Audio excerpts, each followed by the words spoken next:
মদিনাতুল মুনাওয়ারায় যত ইহুদি আলেম ছিল,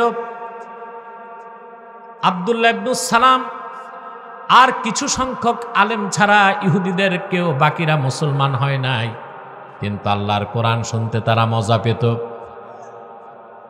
কিন্তু আমার দেশে এমন মুসলমান নামদারি বুদ্ধিজীবী আছে, নাস্তিক আছে, ব্লগার আছে, কোরআন শুনতেও চায় না, কোরআন মানতেও চায় না। এই জন্য আব্দুল্লাহ ইবনে আব্বাস কোরআন শরীফ পড়তেন, মুসলমানরাও বসতো, ইহুদিরাও কোরআন শুনতে মজা পাইতো না। আমার দেশের বুদ্ধিজীবী যেগুলো রাষ্ট্রচিন্তক আর পলিসি মেকার হয়ে বসছে, ওদের কাছে কোরআন হাদিস ভালো লাগে না, লালনের সঙ্গীত আর রবীন্দ্রসঙ্গীত ভালো লাগে। তার কারণ একটাই, মৌমাছি দৌড়ায় ফুল বাগানে আর তেলাপোকা ডাস্টবিনে। মৌমাছি ফুল বাগানে আর তেলাপোকা ডাস্টবিনে। বাংলাদেশ 14 কোটি মুসলমানের দেশ বলেন, মুসলমান সবচেয়ে বড় পরাধীন বাংলাদেশে। যে তা না হতো, ফেসিবাদের বিদায়ের পর বাংলাদেশে রাখাল রাহার মতো কুলাঙ্গার নাস্তিক আর গালেবের মতো ইডেন কলেজের প্রফেসর আল্লাহ তার হাবিবের শানে বেয়াদবি করার সাহস কিভাবে পেয়েছে আমরা জানতে চাই। শাস্তি চাই, ফাঁসি চাই। মুরতাদের শাস্তি কি? মুরতাদের মধ্যে অন্য মুরতাদরা তওবা করলে তওবা কবুল হবে, কিন্তু মুরতাদদের মধ্যে শাতেম যারা আল্লাহকে গালি দেয়, রাসূলুল্লাহকে গালি দেয়, তওবা করলেও মৃত্যুদণ্ড থেকে তারা খালাস পেতে পারে না। ঠিক কিনা? আমরা দেশে কি পাইছি এখন দেখেন। এ রাখাল রাহাকে দায়িত্ব দিয়েছে এনসিডিবিতে বই লিখার কাজ, আর লোক পায় নাই।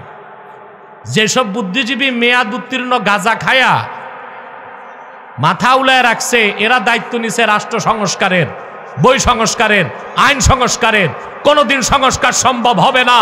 ইউনূস সাহেবকে বলবো, নাস্তিক পশ্চিমাদের পাঁচাটা গোলামদেরকে, আবর্জনাগুলোকে পরিষ্কার করে আল্লাহওয়ালা সৎ মানুষগুলোকে দায়িত্ব দেন, বাংলাদেশের চেহারা পাল্টে যাবে ইনশাআল্লাহ। চ্যানেলটি সাবস্ক্রাইব করে আমাদের সঙ্গেই থাকুন।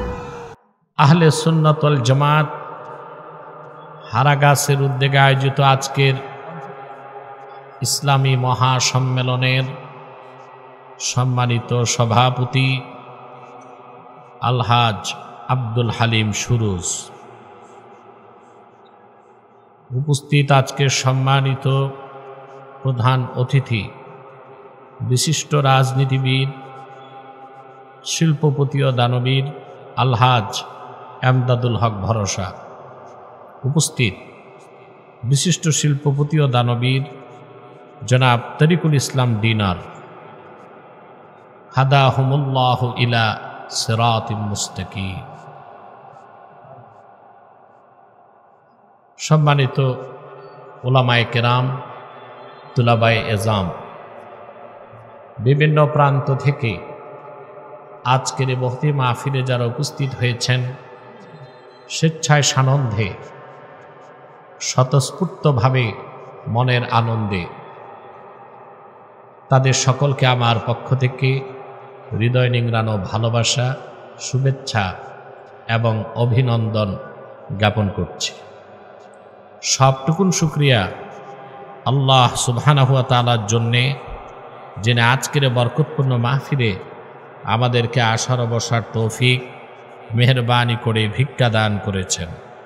সেজন্য আসুন আমরা সকলে একবার অবনত চিত্তে হৃদয়ের আবেগ অনুভূতি উজাড় করে সমবেত কণ্ঠে বলি আলহামদুলিল্লাহ।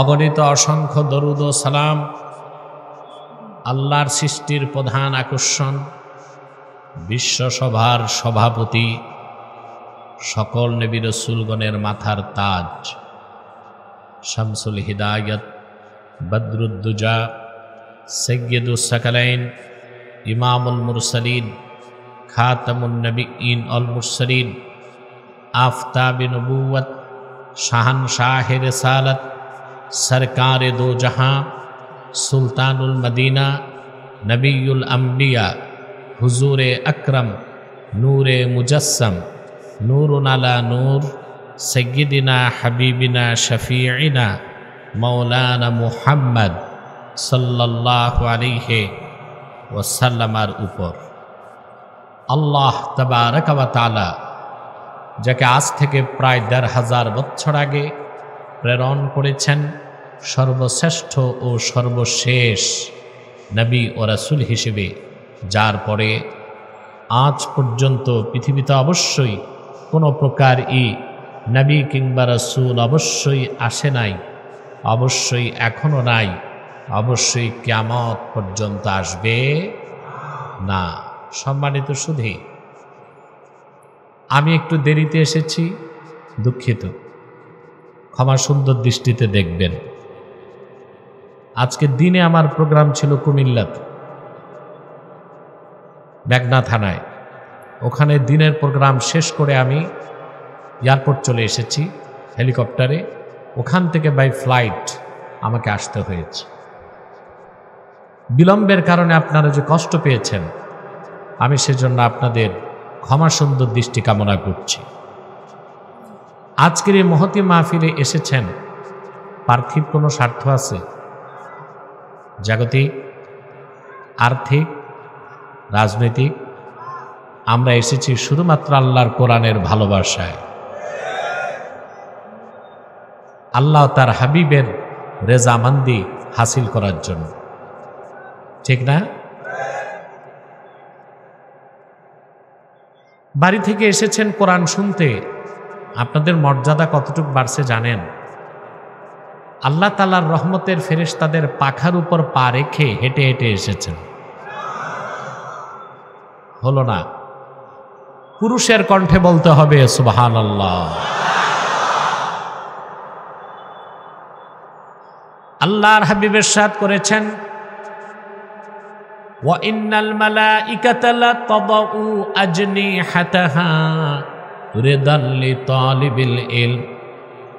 আমার উম্মতের কোন ঈমানদার দ্বীনের ইলম শেখার জন্য ঘর থেকে যখন বের হয়ে হাঁটে, আল্লাহর রহমতের ফেরেশতারা তাদের পাখাগুলো ওই বান্দার পদতলে বিছায় দেয়। মন্ত্রী এমপি আসলে লাল গালিচার সংবর্ধনা দেয়, পচা পাটের চটের তৈরি গালিচা, এর চেয়ে বেশি তো কিছু না। আর আপনারা এসেছেন ফেরেশতাদের পাখার উপর পা রেখে হেঁটে হেঁটে, বলেন সুবহানাল্লাহ। রহমতের ফেরেশতারা আপনাদের বেষ্টন করে ফেলেছে, বৃষ্টির মতো রহমত ঝরছে। খুশি আছেন? সবাই খুশি? আমরা খুশি, মাবুদ খুশি। বেজার শুধু শয়তান, শয়তানও বেজার, তার চেলাচামুন্ডারও বেজার। অবশ্য শয়তানের সংখ্যা একটু কমছে এখন। আগে তো তাফসিরুল কোরআন মাহফিল শুনলেই কলিজে আগুন জ্বলত। আউল গান, বাউল গান, ফাউল গান, ডিজে পার্টি, বৈশাখী মেলায় অনুমতি লাগতো না, কোরআনের তাফসির মাহফিলে অনুমতি লাগতো। আজ তারা কোথায়? কিছু আছে জেলে, বাকিরা জঙ্গলে। বাকিরা এদের খুঁজে পাওয়া যায় এখন ভারতের আসাম আর ত্রিপুরার জঙ্গলে। কাঁটাতারের বেড়া দিয়া হয়তো বা উকিঝুঁকি দেয়। সোনার বাংলার কি অবস্থা দেখে, সব ঠিক, শুধু ওরাই নাই। এই পরাজিত শক্তি থেকে আগামীর বিজয় শক্তিকে শিক্ষা নিতে হবে। বাংলার মাটি ইসলামের ঘাঁটি, বাংলার মাটি আল কোরআনের ঘাঁটি। ঈমান, ইসলাম, মুসলমানকে চ্যালেঞ্জ করে বাংলার মসনদে কেউ আগেও থাকতে পারে নাই, ভবিষ্যতেও থাকতে পারবে না ইনশাআল্লাহ।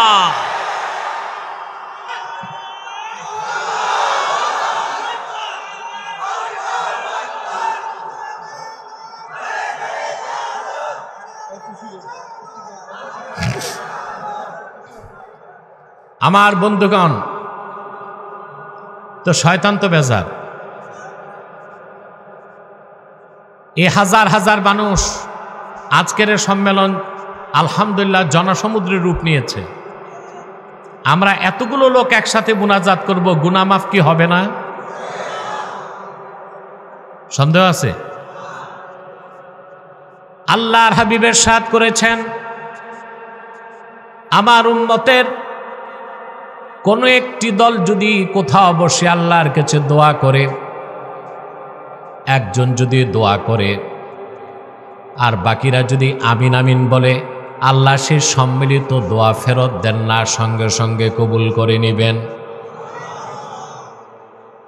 তা আজকে কিছুক্ষণ পরে যে মুনাজাত হবে, আমাদের জিন্দেগীর সগীরা গুনাহগুলো মাফ হবে। শুধু তাই নয়, যদি মুনাজাতে আল্লাহর কাছে আত্মসমর্পণ করে 2 ফোঁটা চোখের পানি ফেলতে পারি, কবিরা গুনাহগুলো আল্লাহ রাব্বুল আলামিন মাফ করে দিবেন। পারবো না? শয়তান যেন ওয়াসওয়াসা দিতে না পারে, নেক নিয়ত করে শয়তানের নাপাক গেলে একটা চপেটা ঘাত লাগাতে হবে। পারবো? আমরা নিয়ত করছি কিছুক্ষণ পরে আজকের মুনাজাত করে গুনাহ মাফ করে নিষ্পাপ বেহেশতি আল্লাহওয়ালা হয়ে বাড়ি যেতে চাই। কারা কারা হাত তুলে আল্লাহ তাআলাকে দেখা।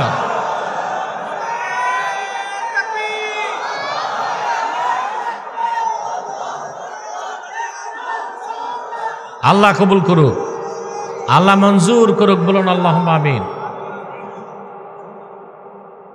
সম্মানিত সুধী, আমি আপনাদের সামনে তেলাওয়াত করেছি সূরা আল মায়দা থেকে 3 নম্বর আয়াত। বলুন তো কোন সূরা? আমার সঙ্গে আপনারাও তেলাওয়াত করতে পারবেন? সূরা মায়দা আয়াত নম্বর 3। আসুন তেলাওয়াতের মাধ্যমে আমরা মূল আলোচনায় প্রবেশ করছি। আমার সঙ্গে আপনারাও তেলাওয়াত করুন, যেন প্রতিটি অক্ষরে নূর আল্লাহ তাআলা আমাদের সিনায় উদ্ভাসিত করে দেন। আউযু বিল্লাহি মিনাশ শাইতানির রাজীম। বিসমিল্লাহির রাহমানির রাহিম। اليوم أكملت لكم دينكم وأتممت عليكم نعمتي ورضيت لكم الإسلام دينا। আল্লাহ পাক কোরআন কারীমে তার হাবিব মুহাম্মদ সাল্লাল্লাহু আলাইহি ওয়াসাল্লামের উপর অবতীর্ণ কোরআনে ঘোষণা করেন, আল ইয়াউমা আকমালতু লাকুম দীনাকুম। আজকের এই পবিত্র দিনে আমি তোমাদের জন্য দ্বীন ইসলামকে পরিপূর্ণ করে দিলাম। ওয়া আতমামতু আলাইকুম নি'মাতি, তোমাদের উপর আমার নেয়ামতকে পরিসমাপ্ত করলাম। ওয়া রাদিতু লাকুমুল ইসলামা দীনা, আর একমাত্র ইসলামকে আমি দিন হিসেবে স্বীকৃতি দিলাম। সুবহানাল্লাহ। আল্লাহ যে কি বলছেন আমরা টের পাই নাই? টের পাইছি। ইমামে খাজেন তফসির খাজেন আয়াতের তফসিরে লেখেন, আল্লাহর আখিরি নবী নূর নবীজি মুহাম্মদ মুস্তাফা সাল্লাল্লাহু আলাইহি ওয়াসাল্লাম দুনিয়া থেকে বিদায় নেবার মাত্র 81 দিন আগে আল্লাহ এই আয়াত নাজিল করেছেন। কতদিন আগে? মাত্র। রাসূল করিম সাল্লাল্লাহু আলাইহি ওয়াসাল্লাম উপস্থিত ছিলেন আরাফার ময়দানে।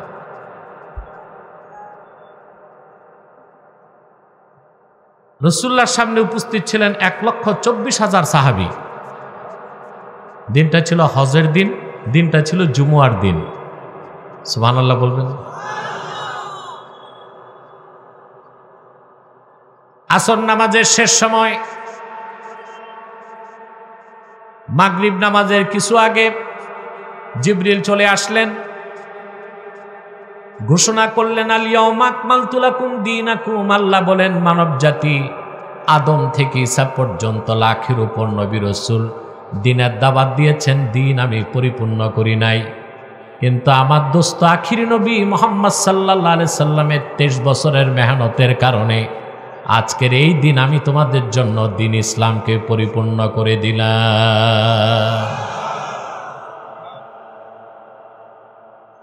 ওয়া আতমামতু আলাইকুম নি'মাতি, তোমাদের উপর আমার নিয়ামতকে পরিসমাপ্ত করলাম। ওয়া রাদিতু লাকুমুল ইসলামা দীনা, আর একমাত্র ইসলামকে আমি আমার দিন হিসেবে মনোনীত করলাম, স্বীকৃতি দিলাম। ঘোষণাকার। এই আয়াতের ব্যাখ্যা আমরা ততটুকু বুঝি নাই, গুরুত্ব তাৎপর্য অনুধাবন করি নাই ১৫০০ বছর আগে মদিনা মুনাওয়ারার ইহুদিরা যতটুকু বুঝতে পেরেছিল। আমি হাদিসটি শোনাচ্ছি, সুনান তিরমিজিতে এসছে, সহিহ বুখারীতে আছে, তাফসীর খাজেনে আছে, অসংখ্য তাফসীরের কিতাবে আসছে। আমি যে আয়াতের ব্যাখ্যা শোনাচ্ছি সূরা মায়দা। কোন সূরা? আল্লাহর হাবিব সাল্লাল্লাহু আলাইহি সাল্লামের আপন চাচাতো ভাই খুদে সাহাবী আব্দুল্লাহ বিন আব্বাস রাদিয়াল্লাহু তাআলা আনহুমা তিনি সূরা মায়দা তেলাওয়াত করছিলেন। যখন তিনি আল ইয়াউমা আকমালতু লাকুম এই অংশটা পড়লেন, ওখানে বসে থাকা মদিনা মুনাওয়ারার সবচেয়ে বড় ইহুদি আলেম কাবুল আহবার বসার থেকে দাঁড়ায় গেছে। ইহুদি আলেম এই আয়াতটা শুনে বসার থেকে দাঁড়ায় গেছে। একটা কথা বলি, রাগ করবেন না, রাসূল করিম সাল্লাল্লাহু আলাইহি ওয়াসাল্লামের জমানায় আবু জেহেল, আবু লাহাব, উতবা, সাইবা এই বড় বড় কাফেররা 25 জন কাফের ছিল যারা ঈমান আনে নাই। কতজন? আবু জেহেল, উতবা, সাইবা, মুগীরা, আবুল বুখতারি, এরকম 25 কাফের। এরা কোরআনের বিরোধিতা করত, রাসূলুল্লাহর বিরোধিতা করত, কিন্তু সারা রাত জেগে থাকতো কাবার চত্বরে রাসূলুল্লাহ নূরের জবান থেকে কোরআন শুনতে।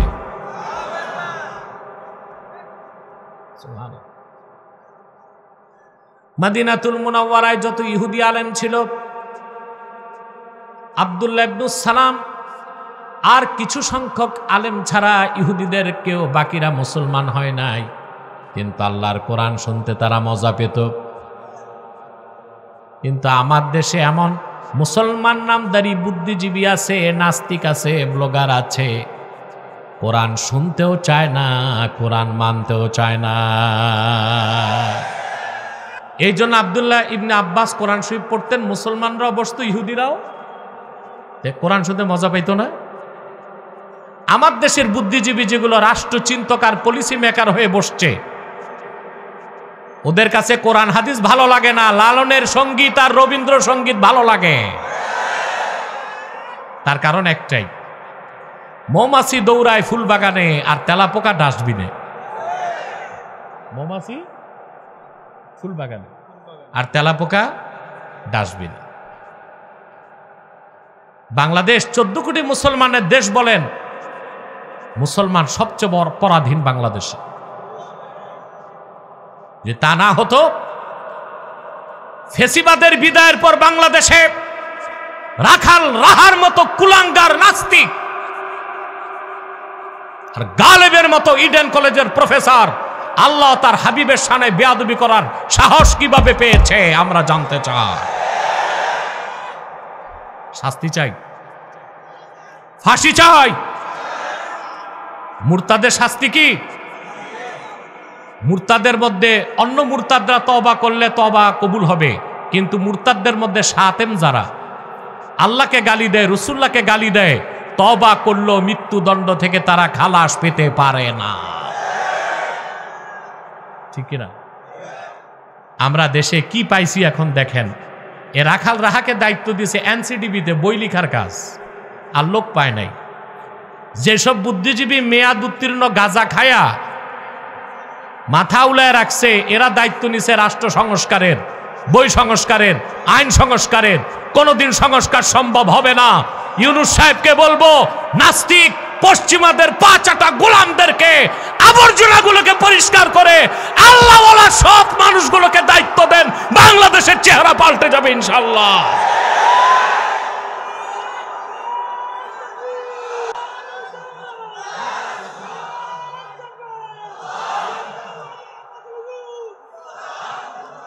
আমার প্রাণপ্রিয় রংপুরবাসী ভাইরা, আবু জাহেল, উতবা, সাইবা, মুগীরা, আবুল বখতারির মতো কাফের মক্কায়, মদিনা মুনাওয়ারায় ইহুদি আলেমরা দিন ইসলামকে গ্রহণ করে নাই, কিন্তু কোরআন শুনতে মজা পেত। আর আমার দেশে মুসলিম নামদারি এসব বুদ্ধিজীবী নাস্তিক ব্লগারগুলো ইসলামকে মানতেও চায় না, কোরআনকে শুনতেও চায় না। নিকৃষ্ট কোনগুলো? ওই কাফেরগুলো না এগুলো? কোনগুলো? এগুলো, এগুলো নিকৃষ্ট। আব্দুল্লাহ বিন আব্বাস কমে বাড়ে। আব্দুল্লাহ বিন আব্বাস রাদিয়াল্লাহু তাআলা আনহুমা তিনি তেলাওয়াত করতেছিলেন সূরা মায়দা, মনে পড়ছে? মুসলমানদের সাথে বসা ছিল তৎকালে মদিনা মুনাওয়ারার ইহুদিদের সবচেয়ে বড় আলেম কাবুল আহবার। আব্দুল্লাহ ইবনে আব্বাস যখন আলিয়াউমা আকমালতু লাকুম এই অংশে পৌঁছলেন, বসার থেকে ইহুদি দাঁড়ায়া কাবুল আহবার বলল, আব্দুল্লাহ বিন আব্বাস, এইরকম একটা আয়াত কোরআনে আছে, আমি তা জানতাম না।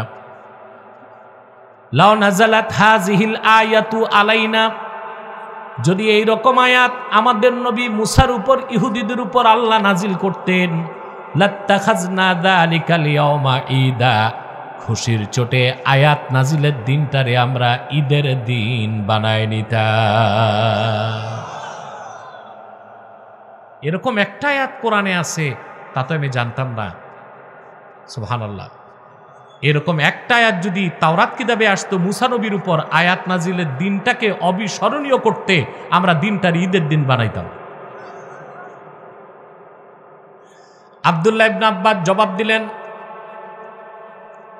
ইহুদি তোমার জানা নাই?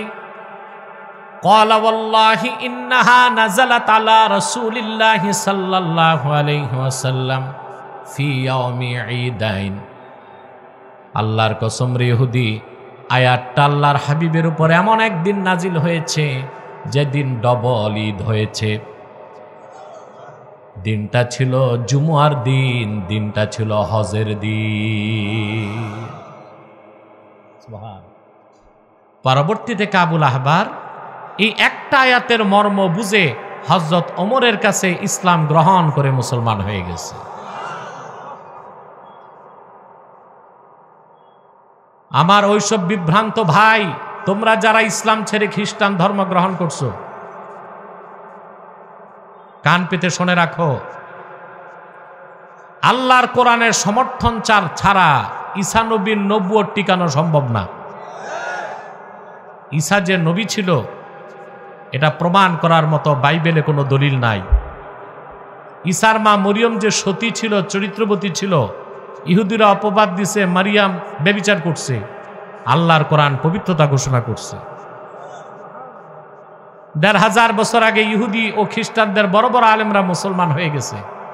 আর তোমরা কিনা জন্মসূত্রে মুসলমান হয়ে ইসলামকে বাদ দিয়া সেই বিকৃত মিথ্যা আশ্রিত ফোকলা কিচ্ছু নাই খ্রিস্টান ধর্মে ঢুকছো।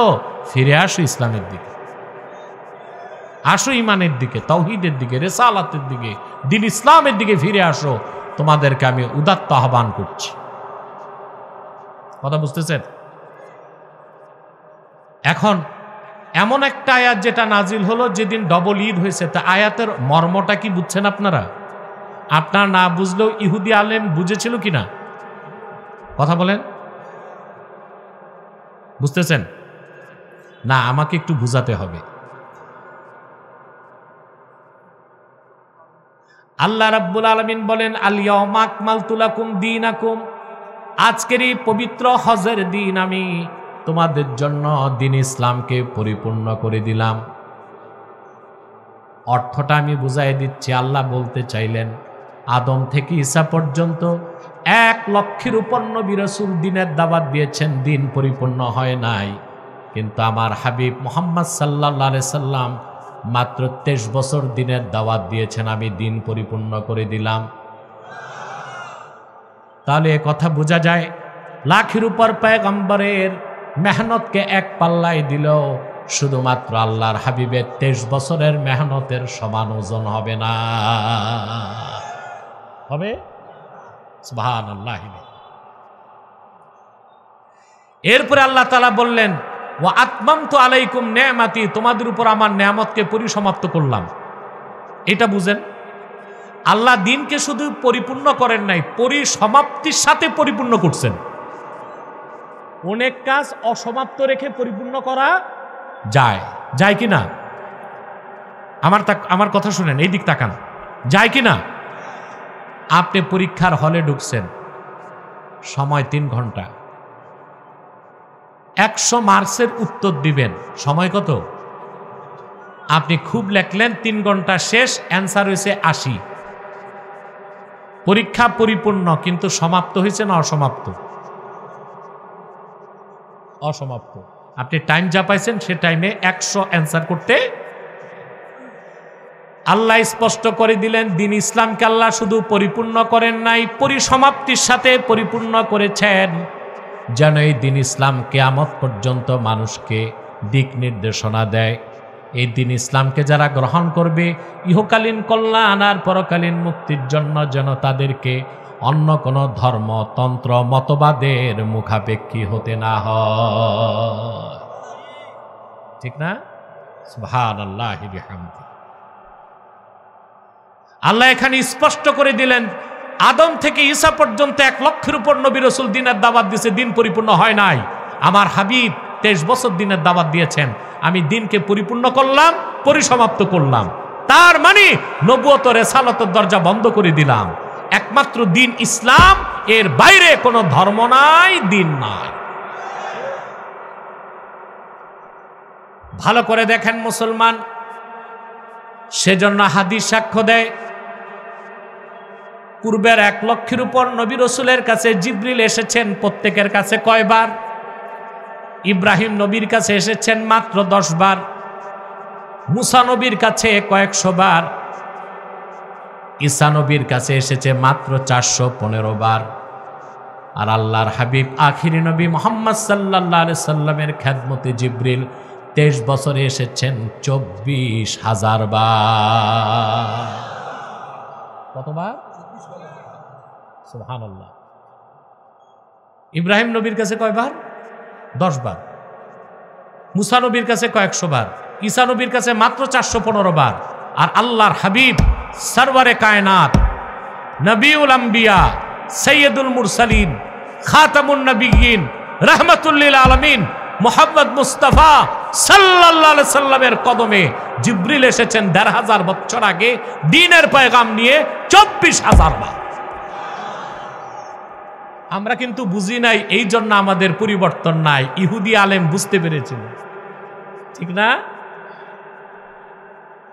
আমার মুসলমান ভাইরা, তারপরে আল্লাহ স্পষ্ট করে দিলেন, ওয়া আতমামতু আলাইকুম নি'মাতি, তোমাদের উপর আমার নিয়ামতকে সমাপ্ত করলাম।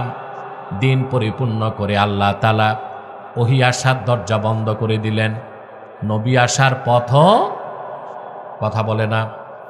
মুহাম্মদ সাল্লাল্লাহু আলাইহি ওয়াসাল্লামকে আল্লাহ 1500 বছর আগে প্রেরণ করে দিনকে পরিপূর্ণ করে নবুয়ত রিসালাতের দরজা বন্ধ করে দিলেন। ওনার পরে আজ পর্যন্ত কোনো নবী আসে নাই, কিয়ামত পর্যন্ত আসবে। পূর্বে নবীর পরে নবী আসার 3টা কারণ থাকতো। কয়টা? আদম থেকে ঈসা পর্যন্ত যত নবী এসেছেন, প্রত্যেক নবী ছিলেন আঞ্চলিক নবী। একটা অঞ্চলের নবী, একটা জাতির নবী, সেজন্য আরেক অঞ্চলের জন্য আরেক জাতির নিকট আরেক নবী লাগতো। নবীর পরে নবী আসতো, নবীর পরে নবীর সাথে নবী আসতো।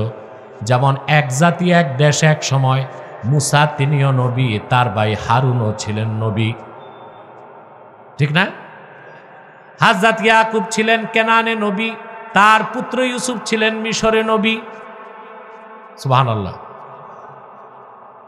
প্রত্যেক নবী ছিলেন কি আঞ্চলিক নবী, কি নবী? এজন্য আরেক অঞ্চলে আরেক নবী দরকার হতো, আল্লাহ নবীর পরে নবী পাঠাতেন। কিন্তু তোমার নবী, আমার নবী, বিশ্ব নবী মুহাম্মদ মুস্তাফা সাল্লাল্লাহু আলাইহি ওয়াসাল্লাম, তিনি তো শুধু আরবের জন্য আসেন নাই, শুধু আরববাসীর জন্য আসেন নাই। আল্লাহ বলেন, কুল ইয়া আইয়ুহান নাসু ইন্নী রাসূলুল্লাহি ইলাইকুম জামিআ। মুহাম্মদ সাল্লাল্লাহু আলাইহি সাল্লাম আপনি বলুন, হে মানব জাতি, আমি তোমাদের সবার জন্য আল্লাহর পক্ষ থেকে প্রেরিত হয়েছি। আদম থেকে ঈসা পূর্বের প্রত্যেক নবী ছিলেন আঞ্চলিক নবী, এক একটা জাতির নবী, আর বিশ্ব নবী মুহাম্মদ সাল্লাল্লাহু আলাইহি সাল্লাম গোটা সৃষ্টি জগতের নবী। এই জন্য মুসলমান ইসলামের দাওয়াত পৃথিবীর সবগুলো দেশে নিয়ে যাওয়ার অধিকার রাখে, কিন্তু খ্রিস্টানরা এই অধিকার রাখে না। কারণ খ্রিস্টানরা যারে নবী মানে, ঈসা নিজে বলছেন আমাকে শুধু পাঠানো হয়েছে বনি ইসরায়েলের হারানো ম্যাশগুলোকে উদ্ধার করার জন্য। একে তো ঈসা নবী আকাশে, তার ধর্ম রিজেক্ট। সবচেয়ে বড় কথা, তার ধর্ম, তার শরীয়ত ছিল শুধু বনি ইসরায়েলের জন্য। তো বাংলাদেশে যাদের কাছে খ্রিস্টানরা ধর্ম প্রচার করে, এরা কি বনি ইসরায়েল না বাঙালি? কথা বলে না। তাহলে তাদের ধর্ম আর তাদের নবী ঈসার আদর্শ অনুযায়ী বাংলাদেশে খ্রিস্টান ধর্ম প্রচার করা, খ্রিস্টান ধর্মের ফতুয়া বৈধ কাজ না অবৈধ কাজ? চিল্লায় বলতে হবে। অথচ তারা বাংলাদেশে এসে জোর খাটায়। কি খাটায়? খ্রিস্টান মিশনারি মানুষকে খ্রিস্টান বানায়, আপনি বাধা দিবেন, প্রশাসনের 14 গোষ্ঠী এসে তাদের প্রটেক্ট দিবে। কিন্তু আলেম ওলামা ইসলামিক স্কলারদেরকে ইউরোপ আমেরিকায় ইসলাম প্রচারের সুযোগ দেয় না। আজকে 12 বছরের বেশি সময় ডক্টর জাকের নায়েক আমেরিকা যেতে পারে না, কারণ ওখানে শিকাগোতে খ্রিস্টানদের সবচেয়ে বড় পণ্ডিতের সাথে তার বাহাস হয়েছিল। বাহাসে জাকের জিতেছিল, খ্রিস্টান হেরেছিল, যেতে দেয় না। আহমদ দিদাদ রহমতুল্লাহকে আমেরিকায় ঢুকতে দেওয়া হতো না। আমি যে একজন ছোটখাটো দায়ী, আমি 23 সালে লন্ডন সফরে গিয়েছিলাম। 7টা প্রোগ্রামে 4টা করেছি, 3টা প্রোগ্রাম সকল কাফের মুশরিক রামবাম নাস্তিক আর ওই দেশি ইহুদিরা মিলে আমাকে করতে দেয় নাই। আমার বিরুদ্ধে ইহুদিদের বড় একজন লবিস্টার হচ্ছে নাইজেল ফারাজ। সে সিএনএন নিউজ প্রেজেন্টার এবং ব্রিটিশ পার্লামেন্টের এমপি ছিল। সে যেদিন আমার লন্ডনে প্রোগ্রাম, সেন্ট্রাল লন্ডনে, সে লং মার্চের হুমকি দিয়েছিল, ইউরোপে আমেরিকায় ইসলাম প্রচারে বাধা দাও, আর তোমাদের ধর্মের ফতুয়ায় তোমাদের নবী ঈসা ধর্ম আনছে শুধু বনি ইসরায়েলের জন্য, বাংলাদেশে এসে সেই ধর্ম প্রচার করা ধর্মের বিরোধী কাজ, অনৈতিক কাজ এবং চরম পর্যায়ের বাড়াবাড়ি ছাড়া আর কিছু নয়। শক্ত হন, ডাকেন তাদেরকে। তাদের বাইবেলে লেখা আছে ঈসা এসেছিল বনি ইসরায়েলের জন্য। তো ঈসার ধর্ম বনি ইসরায়েলের বাইরে প্রচার করা ঈসার কাজ, আদর্শের পক্ষে যায় না ঈসার আদর্শের বিপক্ষে? তো নবীর আদর্শের বিপক্ষে যাইয়া কিসের ধর্ম পালন করো? কথা বলেন। তো নবীর পর নবী আসার কারণ ছিল কয়টা? এর একটা কারণ ছিল, এক অঞ্চলে এক নবী আসলে, এক জাতির নিকট এক নবী আসলে আরেক অঞ্চলে আরেক নবী লাগতো, নবীর পর নবী আসতো। কিন্তু মুহাম্মদ সাল্লাল্লাহু আলাইহি সাল্লামকে প্রেরণ করে আল্লাহ 1500 বছর আগে নবুয়তের রিসালাতের দরজা বন্ধ করে দিয়েছেন, কারণ তিনি আরববাসীদের নবী ছিলেন না, তিনি সৃষ্টি জগতের নবী হিসেবে এসেছেন। পূর্বে নবীর পর নবী আসার দ্বিতীয় কারণ হতো, কথা শুনতেছেন ভাই? মনোযোগ আছে তো? দ্বিতীয় কারণ হতো যে আপনার পূর্বের পয়গম্বর দিনের কাজ করতে করতে ইন্তেকাল করতেন, বাকি কাজ ধরতে আরেকজন নবী লাগতো, নবী আসতো। ইমামে ফখরুদ্দিন রাজি তাফসির কবিরের মধ্যে সূরা আহজাবের 40 নম্বর আয়াতের ব্যাখ্যায় লেখেন, ওয়া ইন তারাকা শাইআম মিনান নাসিহাতি ওয়াল বায়ান ইয়াস্তাদরিকুহু মাইয়াতি বাদাহ। একজন পয়গম্বর দিনের কাজ যা বাকি রেখে যেতেন, আরেক পয়গম্বর এসে বাকিটা শুরু করতেন। কিন্তু আল্লাহ তাআলা আখিরি নবী মুহাম্মদ সাল্লাল্লাহু আলাইহি সাল্লামকে 1500 বছর আগে প্রেরণ করে দিনকে পরিপূর্ণ করে দিয়েছেন। আল্লাহর রাসূল কিছু বাকি রেখে যান নাই। এজন্য নবীর পরে নবী আসার দ্বিতীয় কারণটাও আল্লাহ ক্লোজ করে দিয়েছেন। রাসূলুল্লাহ কিছু বাকি রেখে গেছেন? কথা বলে না। বাকি রেখে গেছেন? তো নবীর পর নবী আসার দ্বিতীয় কারণটা আল্লাহ 1500 বছর আগে কি করছেন? বন্ধ করে দিয়েছে। নবীর পরে নবী আসার তৃতীয় কারণ কি ছিল? নবীকে আল্লাহ যে দলিল দিতেন কিতাব কিতাব কিতাব, যেমন মুসাকে দিয়েছেন তাওরাত, ঈসাকে দিয়েছেন ইনজিল, দাউদকে দিয়েছেন জাবুর, ঠিক না? কথা বলেন। তো ওই কিতাবগুলো হেফাজতের দায়িত্ব আল্লাহ নবীদেরকে দিতেন। নবীরা এন্তেকালের পর ধর্মের ধান্দাবাজ ধর্ম ব্যবসায়ী প্রতারকরা ধর্মগ্রন্থের মধ্যে ভেজাল ঢুকাই দিত। সেজন্য সারা দুনিয়া এখন আর তাওরাত নাই, ওল্ড টেস্টামেন্ট আছে। এটা আল্লাহর বাণী না, পাদ্রীদের তৈরি করা। ঠিকটা ঠিক মতো কইতে পারলা না রংপুরবাসী? আইতে কি উডি খাও নাই? হ্যাঁ বলেন। আগে আমাদের বাসায় দাদা হুজুর বাবা হুজুরের খাদেম কিছু রংপুরের ছিল, তো শুধু মজা লাগতো, জিজ্ঞেস করতাম বাড়ি কই, বলতো অংপুর। রাতে কি খাইছো, কই উডি। এটা শুনতে বারবার জিজ্ঞেস করতাম। এখন আর রংপুরের মানুষ অংপুর বলে না, রংপুরি বলে। রংপুর এখন স্মার্ট শহর হয়ে গেছে, বিভাগ হয়ে গেছে। আল্লাহর অলি কারামত আলী জনপুরি শুয়ে আছে, এই বরকতে রংপুর বিভাগকে আল্লাহ বাংলাদেশের সবচেয়ে ডেভেলপড একটা ডিভিশনে পরিণত করে দিক। আলহামদুলিল্লাহ বলে। কথাগুলো শুনতেছেন? তাহলে নবী কি নিয়ে আসতেন? কিতাব। নবী বিদায় নিতেন, কিতাব কি হইতো? আসমানি কিতাবগুলো তার অথেন্টিসিটিকে হারিয়ে ফেলতো, ঠিক না? যেমন মুসা আলাইহিস সালাম ইন্তেকাল করার কয়েক বছরের মধ্যেই বনি ইসরাইল তাওরাত কিতাবটাকে ভেজাল করে দিছে। কি করে দিছে? Old testament. ওখানে এমন মিথ্যা কথা আছে যা বিশ্বাস করলে আপনি কাফের হয়ে যাবেন। যেমন ওল্ড টেস্টামেন্টে ইহুদিরা ঢুকাই দিছে লূত আলাইহিস সালাম নাকি তার মেয়েদের সাথে সহবাস করত। এটা কি নবীর কাজ ছিল? এটা ওল্ড টেস্টামেন্টে আছে। এটাকে কি আর আল্লাহর বাণী বা ধর্মগ্রন্থ বলা যায়? তাহলে মুসা নবী ইন্তেকালের পর বনি ইসরায়েলের ধর্ম ব্যবসায়ীরা এই কথা ঢুকাইছে। কথা বলে না। ঈসা নবীর উপর আল্লাহ নাজিল করেছিলেন ইনজিল। কি? ঈসা নবী আকাশে উঠার মাত্র 60 বছরের মধ্যে সেন্ট পৌল ইনজিল কিতাবটার মধ্যে সেরেকার কুফর ঢুকাই দিছে। কয় বছর পর? বলেন, মাত্র 60 বছর। কয় বছর? সেন্ট পৌল কিতাবটারে ভেজাল করলো, ঢুকাই দিল দ্য থিওরি অফ ট্রিনিটি, তৃত্ববাদ। নাউজুবিল্লাহ বলে। তারপর এই বাইবেল যে কত পরিবর্তন হয়েছে, আমাদের গবেষণায় প্রতিষ্ঠানে 11টা সংস্করণ বাইবেল আছে। কয় সংস্করণ? 11 বাইবেলে 11 রকম কথা। ঈশ্বরের বাণী কি 11 রকম হয় না একরকম? তা বাইবেল তার অথেন্টিসিটি হারিয়ে ফেলছে, ঠিক কিনা? তো পূর্বের কিতাবগুলো সংরক্ষণের দায়িত্ব ছিল উম্মতের, তারা গড়বড় করত। কিন্তু আল্লাহ তার আখিরি নবী মুহাম্মদ সাল্লাল্লাহু আলাইহি সাল্লামকে 1500 বছর আগে প্রেরণ করলেন 30 পারা কোরআন দিয়ে। এই কোরআন আল্লাহ হেফাজতের দায়িত্ব আবু বকর, ওমর, ওসমান, আলীকে দেন নাই। আল্লাহ রাব্বুল আলামিন কিয়ামত পর্যন্ত এই কোরআন হেফাজতের দায়িত্ব নিজের হাতে নিলেন। 1500 বছর আগ থেকে আজ পর্যন্ত আল্লাহর কোরআনের কোন একটা বাক্যের, কোন একটা শব্দের, কোন একটা অক্ষর কেউ বদলাতে পেরেছে? আমার ভাইরা, কোরআন হেফাজতের দায়িত্ব কার? কেউ বদলাতে পারছে? কারণ আল্লাহ তো আদম সৃষ্টির আগে সিদ্ধান্ত নিয়েছেন মুহাম্মদ সাল্লাল্লাহু আলাইহি সাল্লাম শেষ নবী, ওনার দিন শেষ দিন। সেই দিন ইসলামের মূল দলিল কি? এই কোরআন হেফাজতের দায়িত্ব যদি আমাদের হাতে থাকতো, ধর্ম ব্যবসায়ী, চোরচোট্টা, প্রতারক, বাতিলপন্থীরা কোরআনকে রদবদল করে দিত না, দেখে আর ইসলাম থাকতো? কথা বলেন।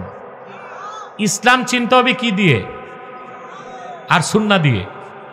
এখন মনে করেন আমেরিকার কোনো লোক খ্রিস্টান মুসলমান হবে, সে যদি বাংলাদেশের মুসলমানদেরকে দেখা মুসলমান হইতে যায়, সে আর মুসলমান হবে? বাংলাদেশের মুসলমান নামাজ পড়ে না, মিথ্যা বলে, চুরি করে, টেন্ডারবাজি, দাগাবাজি, চাঁদাবাজি, পাল্লায় ওজনে কম, জেনা বেবিচার, এটা তো ইসলামের কাজ না। তো এই দেশের মুসলমানকে দেখলে কোনো বেদিন মুসলমান, কিন্তু ইসলামের দলিল কোরআন দেখলে, তাহলে যদি কোরআনের হেফাজতের দায়িত্ব আল্লাহ না রাখতেন তো ইসলামের অস্তিত্ব থাকতো? আর কিয়ামত তক আল্লাহকে আল্লাহ বলার কেউ থাকতো? সেজন্য পূর্বে নবীর পরে নবী আসতো, আসমানি কিতাব ভেজাল হয়ে গেলে নতুন কিতাবের জন্য নতুন নবী আসতো। কিন্তু মুহাম্মদ সাল্লাল্লাহু আলাইহি সাল্লাম আল্লাহর আখিরি নবী, ওনার মাধ্যমে আল্লাহ দিনকে পরিপূর্ণ করে দিন ইসলামের মূল যে দলিল কোরআন হেফাজতের দায়িত্ব আল্লাহ নিজের হাতে নিয়ে নিয়েছেন। আল্লাহ রাব্বুল আলামিন বলেন, ইন্না নাহনু নাযালনা যিকরা ওয়া ইন্না লাহু লাহাফিজুন। নিশ্চয়ই এই কোরআন আমি আল্লাহ নাজিল করেছি, আর এই কোরআন হেফাজতের দায়িত্ব আমি আল্লাহ আমার হাতেই রেখেছি। ১৫০০ বছর আগ থেকে এখন পর্যন্ত কাফের মুশরিক বাতিল ফেরকা কোরআন বদলাইতে চায় নাই। শিয়াদের ১২টা ফেরকা, ইসনা আশারিয়া। মূলত শিয়ারা দুই ভাগ, আহলুত তাশাইয়্যু কুবরা, আহলুত তাশাইয়্যু সুগরা। যারা আহলুত তাশাইয়্যু সুগরা তাদেরকে আমরা কাফের বলি না, বাতিল বলি। কিন্তু যারা আহলুত তাশাইয়্যু কুবরা তাদেরকে আমরা কাফের বলি, কারণ তারা মনে করে আবু বকর, ওমর, ওসমান তিনজন কোরআনকে পরিবর্তন করছে। তাদেরকে মুসলমান বলা যাবে? ইরান থেকে তারা একটা কোরআন শরীফ বের করছে, ওখানে একটা সূরার নাম দিয়েছে সূরাতুল ওয়ালায়া। নাউজুবিল্লাহ। কোরআন শরীফে ১১৪টা সূরায় ওয়ালায়া নামে সূরা আছে নাকি? আছে? এটা কোন সূরা জানেন? সূরা ইনশিরাহ। আলাম নাশরাহ লাকা সাদরাক ওয়া ওয়াদা'না আনকা উযরাক আল্লাযী আনকাযা যাহরাক ওয়া রাফা'না লাকা যিকরাক ওয়া জাআলনা আলিয়ান সাহরাক। আল্লাহ নাজিল করছেন ৮ আয়াত। ওরা শিয়া আহলুত তাশাইয়্যু কুবরা এই একটা আয়াত ঢুকায় দিছে। ঢুকায় সারতে পারছে না, ধরা খাইছে। শুধু ধরা খাইছে না, কাফের হিসেবে পরিচয় দিল। কোরআন হেফাজতের দায়িত্ব কার? এই জন্য আল্লাহ রাব্বুল আলামিন দিনকে পরিপূর্ণ করে দিয়েছেন ১৫০০ বছর আগে মুহাম্মদ সাল্লাল্লাহু আলাইহি সাল্লামকে আখিরি নবী হিসেবে প্রেরণ করে, আর নবুয়তের রিসালাতের দরজা বন্ধ করে দিয়েছেন। এখন পর্যন্ত কোনো প্রকারই নবী কিংবা রাসূল আসে নাই, এখনো নাই, কিয়ামত পর্যন্ত আসবে না। আসবে এখন। মুহাম্মদ সাল্লাল্লাহু আলাইহি ওয়াসাল্লামকে ১৫০০ বছর আগে আল্লাহ প্রেরণ করে দিনকে পরিপূর্ণ করলেন। ওনার পরে আজ পর্যন্ত কোনো প্রকারই নবী কিংবা রাসূল আসে নাই, এখনো নাই, কিয়ামত তক আসবে না। এই বিশ্বাসটার নাম আকীদা খাতমে নবুয়ত। এই বিশ্বাস যার থাকবে না সে মুসলমান না কাফের? ওমান শাক্কা ফি কুফরিহি ফাহুয়া আইজান কাফের। তার কাফের হওয়াতে যে সন্দেহ করবে সেও কাফের। এই আকীদা খাতমে নবুয়তের বিপক্ষে ২টা কাফের সম্প্রদায় কাজ করতেছে। এর মধ্যে একটা হচ্ছে ঈসাই জামাত। এই যে খ্রিস্টানদের যে দলটা মানুষকে খ্রিস্টান বানাচ্ছে, এরা বাংলাদেশে ঢুকছে ১৯৭৫ সালে। কত সালে? ২.৫ লক্ষ পরিবারকে এ পর্যন্ত খ্রিস্টান বানাইছে। আর তারা সহযোগিতা নিচ্ছে লামাযহাবীদের থেকে। একটা ফেরকা আছে নিজেদেরকে বলে আহলে হাদিস, কখনো বলে মুহাম্মাদি। না, খাঁটি মুমিন ছাড়া কেউ মুহাম্মদ সাল্লাল্লাহু আলাইহি ওয়াসাল্লামের উম্মত হইতে পারে না। আর আমাদের পরিচয় মুহাম্মাদি কেন হবে? হবে উম্মতে মুহাম্মাদি, ঠিক না? ওরা তো এই নামটা বলেও বেয়াদবি করতেছে। মুসলমানের নাম কি হবে, মুহাম্মাদি না উম্মতে মুহাম্মাদি? আসলে তারা আহলে হাদিসও না, তারা যে পরিচয় দেয় মুহাম্মাদি, যেহেতু খাঁটি উম্মত না, এই জন্য মুহাম্মাদিও বলা যাবে না। তাদের একটাই নাম সালাফি বা লামাযহাবী। সালাফিও বলা যাবে না, সালাফি হচ্ছে সালফে সালাইনরা, এরা হচ্ছে লামাযহাবী। এরা বাংলাদেশে খ্রিস্টানদেরকে ধর্ম প্রচারের সুযোগ করে দিছে। আমি কি বিষয়টা খুলে বলবো?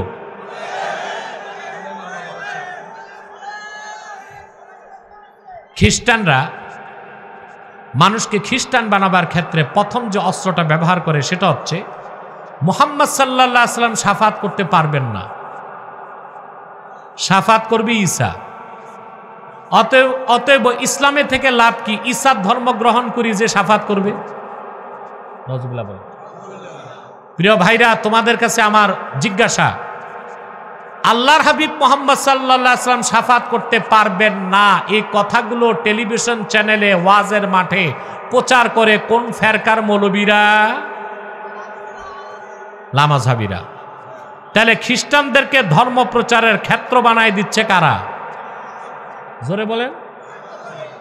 তাহলে বোঝা যায় এই লামাযহাবীদের কোমরের রশি আটলান্টিকের ওপারে, ওখান থেকে আসে ডলার। কি আসে দেখেন না, এরা অনুষ্ঠান করে 5 স্টারে টাকা পায় কোত্থেকে? 5 স্টারে অনুষ্ঠান করে টাকা আসে কোত্থেকে? প্রশ্ন আসে। টাকা তো আসে আটলান্টিকের ওপার থেকে, টাকা তো আসে বিলেত থেকে, টাকা তো আসে ইসরায়েল থেকে। অথচ আল্লাহর হাবিব মুহাম্মদ সাল্লাল্লাহু আলাইহি ওয়াসাল্লাম শাফাত করবেন, ঈসা শাফাত করবে না। এটা ঈসা নিজে বলে গেছেন, যা বাইবেলে আছে।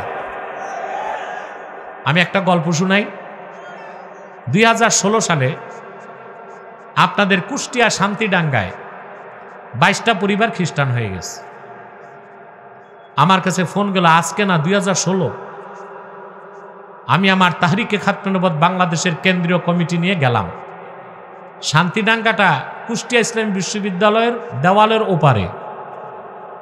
যে বিশ্ববিদ্যালয়, ইসলামী বিশ্ববিদ্যালয়, এত আলেম স্কলার, ওদের চোখের নিচে শান্তিডাঙ্গায় খ্রিস্টানরা মিশনারি কাজ করে 22টা পরিবারকে খ্রিস্টান বানাই দিয়েছে। আমি গেলাম সেখানে। কুষ্টিয়া বিশ্ববিদ্যালয়ের মসজিদের যে খতিব, লোকটা মারা গেছে গাড়ি দুর্ঘটনায়, তার উস্তাদও মারা গেছে গাড়ি দুর্ঘটনায়। লোকটা আমার সাথে গেল, আমার টিম গেল। সেখানে পৌঁছার পর আমি মূল যে লোকটা, ওর নাম ছিল নজির আহমদ, খ্রিস্টান হয়েছে। খ্রিস্টানরা তাকে একটা মোটরসাইকেল দিছে, 17,000 টাকা মাস বেতন দিত, একটা বাড়ি করে দিছে, একটা বাড়ি করে দিস। আমি তার কাছে গেলাম, ভিডিওটা সোশ্যাল মিডিয়ায় এসে দেখবেন। আমি তাকে বললাম, সে সামনে আসছে, তার বউও সামনে চলে আসে, এখন সব খ্রিস্টান হয়ে গেছে। আমি চোখ নিচে করে পর্দা আদায় করতেছি, তো মুসলমান করতে হবে। 2.5 ঘন্টা আমার সাথে সে বিতর্ক করল। আমি তাকে জিজ্ঞেস করলাম, ভাই তুমি আল্লাহর হাবিব মুহাম্মদ সাল্লাল্লাহু আলাইহি ওয়াসাল্লামের একমাত্র দিন ইসলাম বাদ দিয়া খ্রিস্টান হইলা কেন? তার প্রথম জবাব ছিল, মুহাম্মদ সাল্লাল্লাহু আলাইহি ওয়াসাল্লাম তো শাফাত করতে পারবেন না, তো ওনার ধর্মে থেকে লাভ কি? ঈসা তো শাফাত করবে, এই জন্য খ্রিস্টান হয়েছে। আমার পাশে কুষ্টিয়া বিশ্ববিদ্যালয়ের শিক্ষকটা লামাযহাবী, দেখি তার মুখে অমাবস্যার কালো রাত। সে বুঝতে পারছে তাদের অপপ্রচার সুবিধা নিচ্ছে কারা। তাৎক্ষণিক আমি চ্যালেঞ্জ করলাম, মুহাম্মদ সাল্লাল্লাহু আলাইহি ওয়াসাল্লাম শাফাত করবেন, এটা কোরআনেও আছে, হাদিসেও আছে। কি পরিমাণ হাদিস তা গুণে শেষ করা যাবে না। আর ঈসা যে শাফাত করবে, এটা কোরআনেও নাই, বাইবেলেও নাই। আর সে চ্যালেঞ্জ করলো বাইবেলে আছে। আমি বলছি তো বাইবেল আনো।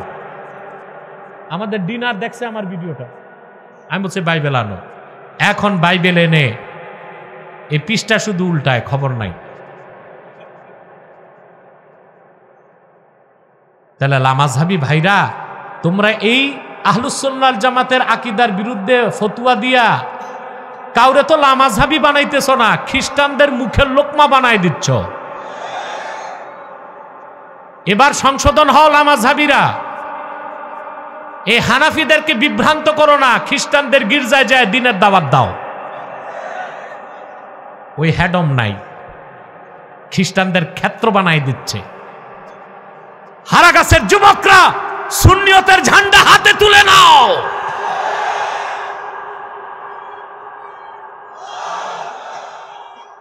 কাফের মুশরিক বাতিল ফেরকার বিরুদ্ধে তোমাদের অবস্থান হবে জিরো টলারেন্স। রাজি আছো? রাসূলুল্লাহ শাফাত করবেন কিনা? ইবনে হাজার আসকালানির ফাতাওয়া, ইন্নাল আখবার বিশাফাআতিন নবী সাল্লাল্লাহু আলাইহি ওয়াসাল্লাম কদ বালাগা হাদ্দাত তাওয়াতুর। রাসূলুল্লাহ শাফাত করবেন কিয়ামতের দিন। আল্লাহর হাবিব কিয়ামতের দিন শাফাত করবেন, এই হাদিসগুলো মুতাওয়াতিরের দরজা লাভ করছে। আর কোরআন অস্বীকারী যেমন কাফের, মুতাওয়াতির হাদিস অস্বীকারীও। তাহলে খ্রিস্টানদেরকে শুধু তওবা করলে হবে না, লামাযহাবীদেরকেও তওবা করতে হবে।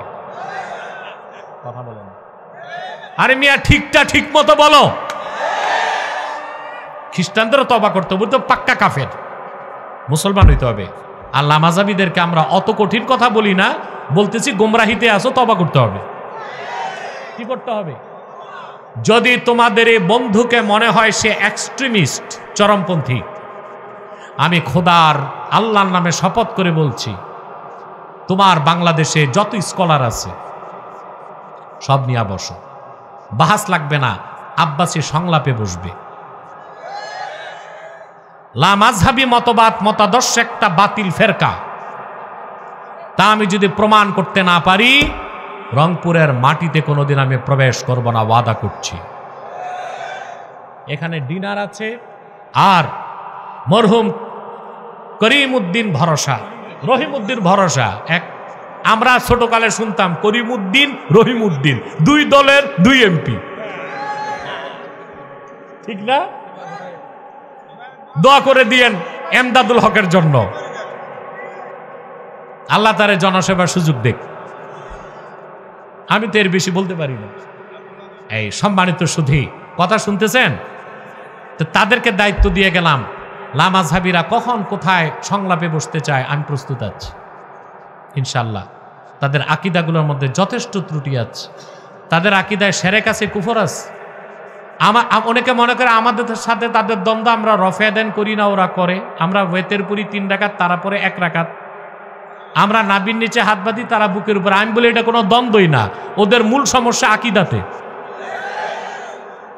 ওদের আকীদা আমার আল্লাহ তাআলার জিসিম আছে আমাদের মতো, এটা একটা শিরকি আকীদা।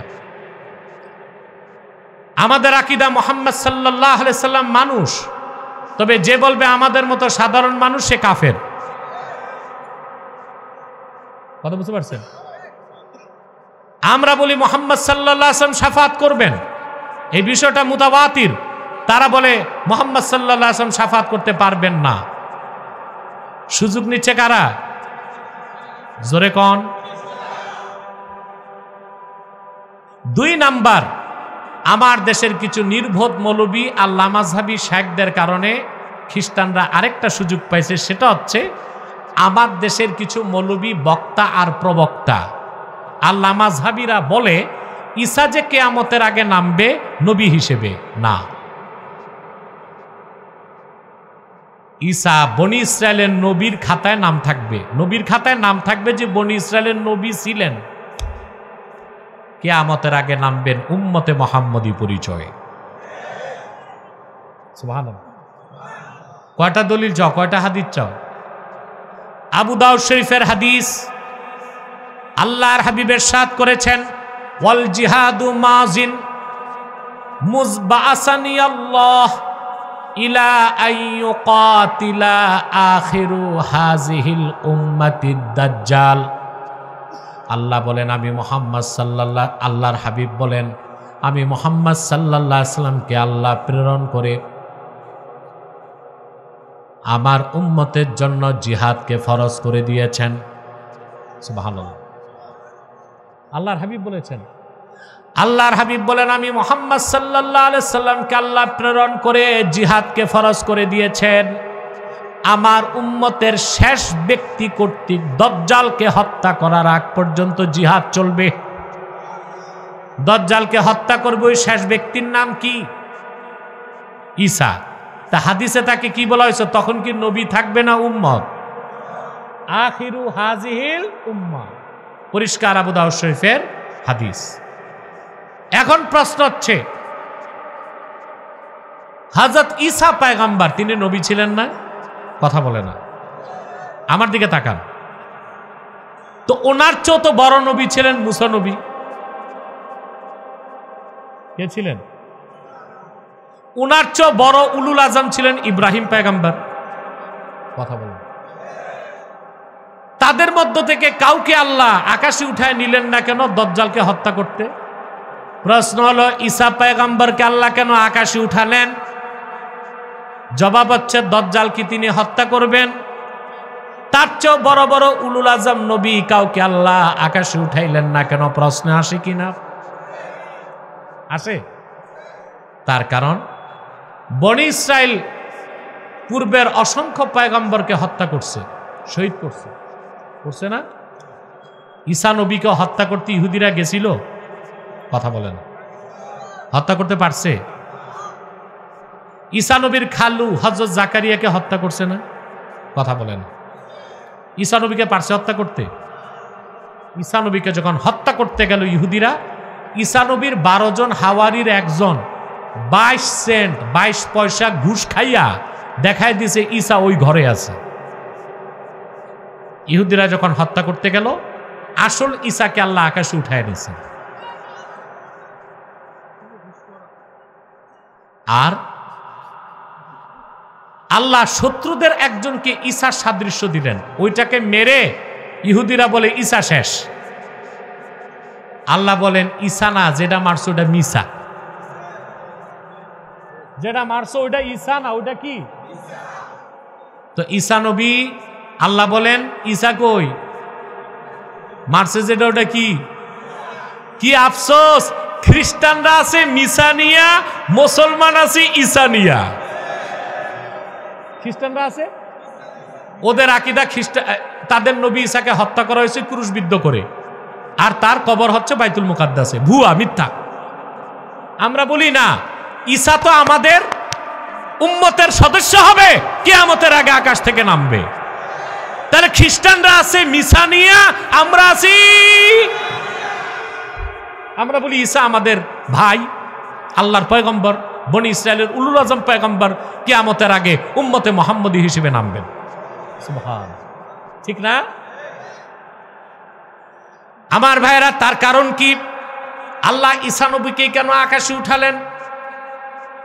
আল্লামা জালালউদ্দিন সুয়ুতি আল হাবিলিল ফাতাওয়াতে লেখেন, পয়গম্বর ঈসা আল্লাহর কাছে সব সময় দোয়া করতেন, আল্লাহুম্মা জালনি মিন উম্মতি মুহাম্মাদিন সাল্লাল্লাহু আলাইহি ওয়াসাল্লাম, আল্লাহ তুমি আমাকে মুহাম্মদ সাল্লাল্লাহু আলাইহি ওয়াসাল্লামের উম্মত বানায় দাও। আল্লাহ তার দোয়া কবুল করেছেন। সেই জন্যই বনি ইসরায়েলের ইহুদিরা হাজার হাজার পয়গম্বরকে হত্যা করতে পারলেও মরিয়ম পুত্র ঈসাকে হত্যা করতে পারে নাই। আল্লাহ তারে আকাশে উঠায় নিছেন। হানাফি মাযহাবের শ্রেষ্ঠ আকীদার কিতাব শারহু ফিকিল আকবর, দারুন নাফায়েজ বৈরুতের ছাপ, 229 পৃষ্ঠায় স্পষ্ট উল্লেখ আছে, কিয়ামতের আগে দামেস্কের জামে মসজিদের ছাদে মরিয়ম পুত্র ঈসাকে আল্লাহ অবতরণ করায় দিবেন। 2 জন ফেরেশতার 2 কাঁধে ভর করে তিনি আসমান থেকে নামবেন। দামেস্কের জামে মসজিদের ভিতরে থাকবেন ইমাম মাহদি। আসর নামাজের আজানও শেষ, একামতও শেষ। লোকেরা বলবে জামাত পড়ান, ইমাম মাহদি বলবেন খবর পেয়েছে আমার ভাই ঈসা রুহুল্লাহ নামছেন। সুবহানাল্লাহ কইবেন। লোকেরা সব দৌড়িয়ে বাইরে বেরিয়ে যাবে, দেখবে দামেস্কের জামে মসজিদের পূর্ব পাশের মিনারা দিয়া ঈসা রুহুল্লাহ নামতেছেন। তিনি ভিতরে ঢুকার পরে ইমাম মাহদি বলবেন ঈসা রুহুল্লাহ, আজান শেষ, একামত শেষ, নামাজ পড়ান। সুবহানাল্লাহ। শারহু ফিকিল আকবরে আছে, ইমাম আজমের মত মোল্লা আলী কারি ব্যাখ্যা করেছেন, ফায়ুশিরুল মাহদি ইলা ঈসা ইবনে মারইয়ামা বিত্তাকাদ্দুম। সুবহানাল্লাহ। ইমামে মাহদি হযরত ঈসাকে ইশারা করে বলবেন আপনি নামাজ পড়ান, আগে যান। ইমামে মাহদি তাকে ঈসা নবী জবাব দিবেন না, নামাজ আমি পড়াবো না, আপনি তো ইমাম, আপনি পড়াবেন। পয়গম্বর ঈসা যিনি বনি ইসরায়েলের উলুল আজম পয়গম্বর নামাজ পড়বেন মাহদির পিছে কেন? মোল্লা আলী কারি লিখেছেন ফায়াক্তাদি বিহি লিয়াযহারা মুতাবিআত নবিয়িনা মুহাম্মদ সাল্লাল্লাহু আলাইহি ওয়াসাল্লাম। ঈসা নবী মাহদির পিছে নামাজ পড়ে এই কথার প্রমাণ দিবেন জগৎবাসীরে, আমি এখন আর নবী হিসেবে আসি নাই, মুহাম্মদ সাল্লাল্লাহু আলাইহি ওয়াসাল্লামের উম্মত হিসেবে এসেছি। আমার যে মুসলমান ভাইরা খ্রিস্টান হয়েছ, কান পেতে শুনে রাখো, পয়গম্বর ঈসা দরখাস্ত করে আল্লাহর হাবিবের উম্মত হলেন, আর তুমি তো বিনা দরখাস্তে আল্লাহর হাবিবের উম্মত ছিলা, সামান্য কিছু টাকার লোভে খ্রিস্টান হয়ে গেলা, কাল কিয়ামতের দিন কেমন করে চেহারা দেখাবা? ফিরে আসো, তবার সুযোগ আছে, তবার দরজা খোলা আছে, ফিরে আসো। আর বাংলাদেশে যত খ্রিস্টান পাদ্রী পুরোহিত আছে, বসাও আমার সাথে। বাইবেলে একটা কথাও ঈশ্বরের তা তারা প্রমাণ দিতে পারবে না। পুরা বাইবেল ভেজাল, ফোকলা, এটার অথেন্টিসিটি শূন্যের পর্যায়ে চলে গেছে। এটা কোনো ধর্মই না, এটা একটা সংস্কৃতিতে রূপ নিয়েছে। অতএব যারা মুসলমান তাদেরকে শপথ নিতে হবে, আপনার জান থেকেও ইমানটাকে বড় বানাতে হবে। ব্যক্তির চেয়ে দল বড়, দল থেকে দেশ বড়, দেশ থেকে আমার জান বড়, আমার জান থেকে আমার ইমান বড়, ইসলাম বড়। কল্লা দিয়ে দিব, ইমান দিব না মুসলমান।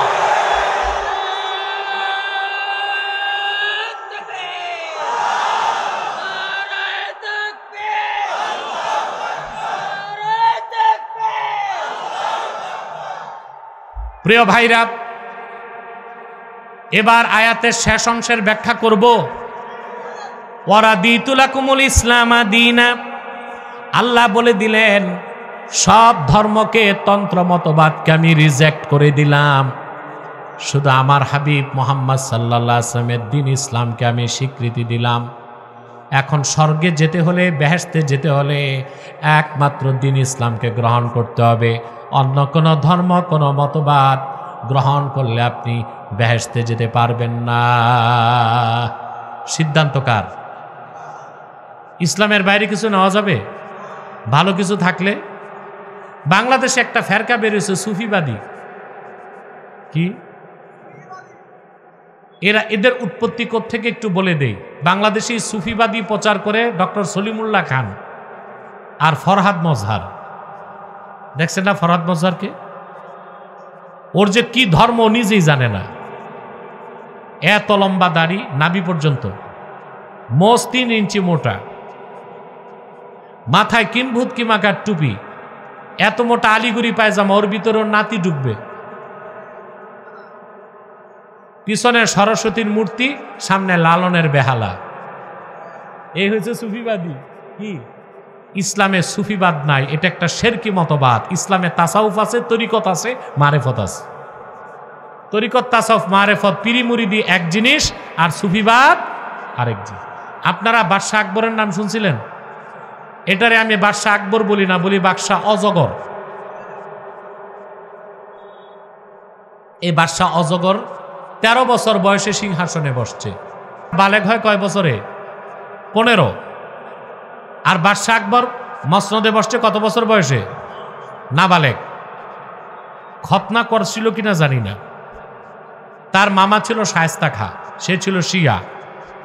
আর তার পাশে ছিল দরবারি 2 মৌলবী, মোল্লা আবুল ফজল ফৈজি আর মোল্লা আবুল ফজল আল্লামী। কয়জন? বাদশাহ আকবরের এক ছেলে হিন্দু হয়ে গেছিল, তার নাম দারা শেখো। কি নাম হয়েছিল? কি হিন্দু। এখন বাদশাহ আকবরের বউ ছিল হিন্দু, তার ঘরই হয়েছে মানসিংহ। কে? এখন বাদশাহ আকবর আর তার ছেলে চিন্তা করছে হিন্দু ধর্মের পরিচয় দিলে তো আর সিংহাসন থাকবে না। এই দারা শেখো তখন একটা নতুন ধর্ম বের করলো, ইসলাম থেকে কিছু, খ্রিস্টান থেকে কিছু, হিন্দু থেকে কিছু। ওইটার নাম দিয়েছে দ্বীনে এলাহি। মুজাদ্দেদ আল ফেসানি সংগ্রাম করে দ্বীনে এলাহির গোড়া কেটে দিয়েছেন। সেই দ্বীনে এলাহির অনুসারী সুফিবাদীরা এখন বাংলাদেশে লালন ভক্ত নামে মাথা চারা দিছে। কি নামে? এরা বলে ইসলামের ভার্সন আছে। নাউজুবিল্লাহ কর। কি আছে? টকশোতে বলে পলিটিক্যাল ইসলাম, রেডিক্যাল ইসলাম, মডারেট ইসলাম, সুফিবাদী ইসলাম। নাউজুবিল্লাহ বলবেন না? মানুষ যেটা বানায় ওইটার ভার্সন হয়। ইসলাম কি মানুষ বানিয়েছে না আল্লাহ পাঠাইছেন? এটার কোনো ভার্সন আছে? আল্লাহর আখির নবী মুহাম্মদ সাল্লাল্লাহু আলাইহি সাল্লামকে প্রেরণ করে ১৫০০ বছর আগে আল্লাহ ইসলামকে পরিপূর্ণ করে দিয়েছেন। আল ইয়াউমা আকমালতু লাকুম দীনাকুম ওয়া আতমামতু আলাইকুম নি'মাতি। দিন তো পরিপূর্ণ হয়ে গেছে ১৫০০ বছর আগে। ইসলামের কোনো পরিবর্তন নাই, কারণ ইসলামের হেফাজতকারী কে? জোরে বলেন। ইসলামের কোনো ভার্সন। এখন পলিটিক্যাল ইসলাম কোনটা বলে? আমরা যখন ইসলামী রাষ্ট্রের কথা বলি, বলে এটা রাজনৈতিক ইসলাম। আমরা যখন জিহাদ ফি সাবিলিল্লাহর কথা বলি, বলে এটা রেডিক্যাল ইসলাম। আমরা যখন আমাদের মধ্যে কিছু মুনাফেক মৌলবী আছে, orientalist, sir Syed Ahmad Khan আলীগড়ের Orientalism বানাইছে না? ওরিয়েন্টালিজমের মূল হচ্ছে ইসলামকে মানি একটা শর্তে, পশ্চিমা মতাদর্শের সাথে যদি কন্ট্রাডিকশন হয় তখন পশ্চিমা মতাদর্শ মানি, ইসলাম তখন মানি না। আর ইসলামের সাথে যদি পশ্চিমা মতাদর্শের বিরোধ না থাকে তখন ইসলাম মানি। এরা কি মুসলমান না আরো কুখ্যাত কাফের? এদের নাম দিছে মডারেট মুসলিম। আর নওজবিল্লাহ, এদের মতাদর্শের নাম দিছে মডারেট ইসলাম। ৪ নাম্বার হচ্ছে যারা শরীয়ত মানে না, তরিকত মানে না, হাকিকত মানে না, মারেফত মানে না, কোরআন হাদিসের বিধান মানে না। বুঝলেন? গাঁজা খায়, গান গায়, আউল বাউল ফাউল, একতারা দোতারা সেতারা জাম্বুরা। বিয়ে শাদী বিশ্বাস করে না, বলে ভক্ত পুরুষ ভক্ত মহিলা ফিজিক্যাল রিলেশন করতেই পারে। লালনের শিক্ষা, কার শিক্ষা? এরপর বলে সব ধর্মই ভালো কথা বলে, সব ধর্মই মানা যাবে। এরাই হচ্ছে সুফিবাদী। এরা কি মুসলমান না জিন্দিক? চিল্লায় বলো, মুসলমান না জিন্দিক? ইসলামের কোন ভার্সন? ইসলামী রাজনীতি পূর্ণাঙ্গ ইসলাম নয়, পূর্ণাঙ্গ ইসলামের অংশ। জিহাদ ফি সাবিলিল্লাহ পূর্ণাঙ্গ ইসলাম নয়, পূর্ণাঙ্গ ইসলামের অংশ। সুবহানাল্লাহ। তরিকত তাসাউফ পূর্ণাঙ্গ ইসলাম নয়, পূর্ণাঙ্গ ইসলামের অংশ। ইসলামের কোনো ভার্সন নাই। আল্লাহ বলেছেন ওয়ারাদিতু লাকুমুল ইসলামা দীনা, একমাত্র ইসলামকে মানতে হবে। ইসলামের বাইরে অন্য কোনো ধর্মে ভালো কিছু থাকলেও নেওয়া যাবে। জোরে বলতে হবে, যাবে। কেউ যদি বলে ভাই আমি মুসলমান, সমস্যা কি? ইসলাম ইজ দ্য বেস্ট, এটা মানি। খ্রিস্টান ধর্মের ভালোটা কি নেওয়া যাবে না? হিন্দু ধর্মের ভালোটা নেওয়া যাবে না? তো যুক্তি তো লাগবে। কথা বলেন, কেন নেওয়া যাবে না? শোনেন ভালো করে। ক্যান্সারের সবচেয়ে দামি ঔষধ কেমোথেরাপি। এক বোতল কেমোথেরাপির দাম জার্মান মেড 1.5 লাখ টাকা, এক শিশি। কত? আর আপনি ক্যান্সারের ইনজেকশন কিনছেন 1.5 লক্ষ টাকা দাম। তারিখ দেওয়া আছে বোতলের গায়ে 25শে ফেব্রুয়ারি রাত 12টা। মুসলমান প্রশ্ন করি, 1.5 লক্ষ টাকার বোতল 25 ফেব্রুয়ারি রাত 12টা পর্যন্ত মেয়াদ, 25 ফেব্রুয়ারি রাত 1টায় তার দাম কত?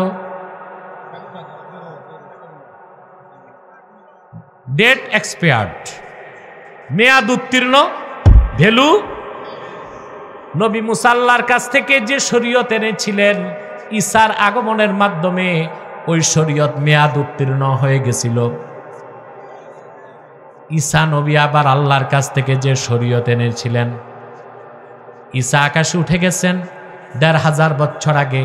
মুহাম্মদ সাল্লাল্লাহু আলাইহি সাল্লামের দিন ইসলামের কারণে ঈসার আনা ধর্মটা রিজেক্ট হয়ে গেছে, মেয়াদ উত্তীর্ণ হয়ে গেছে।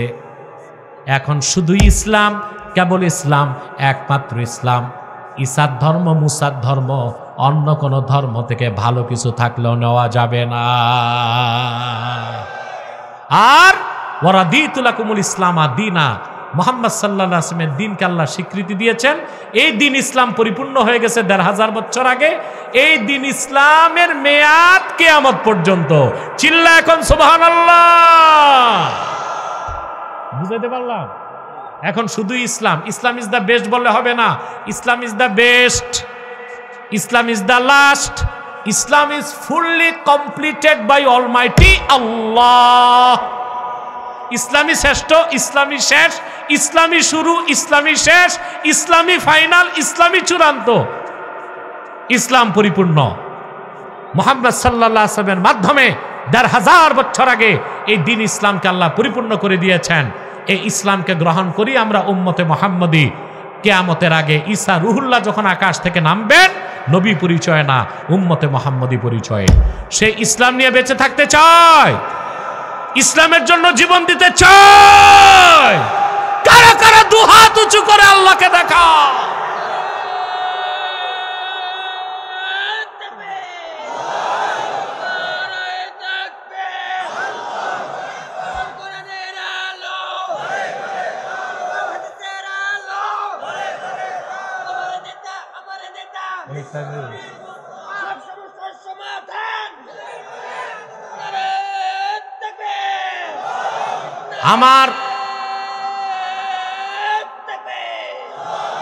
আমার প্রিয় ভাইরা, সূরা মায়দার ওই আয়াতের তাফসীর এতটুকু, প্রয়োজনীয় কথাগুলো বলে দিছি। খ্রিস্টানদের ফিতনার ব্যাপারে সজাগ থাকবেন না। খ্রিস্টানদেরকে প্রতিরোধ করতে, তাদের মিথ্যা ধর্ম প্রচারে বাধা দিতে কোনো মাসলাক দেখবেন না। কি আলিয়া, কি কৌমি, কি গোল টুপি, লম্বা টুপি, সব মাসলাক এক হয়ে যাবেন। মাসলাক যার যার, দিন ইসলাম সবার। শুধু আলেমরা না, কি হেফাজত, কি জামায়াত, কি মজলিস, কি বিএনপি, কি আওয়ামী লীগ, সকল দলের মুসলমানকে ইসলামের স্বার্থে এক হইতে হবে। রাজি আছেন? সাদাকাল্লাহুল আযীম ওয়া সাদাকা রাসূলুহুন নবিয়ুল কারীম ওয়া নাহনু আলা যালিকা মিনাশ শাহিদিন ওয়াশ শাকিরিন ওয়াল হামদুলিল্লাহি রাব্বিল আলামিন।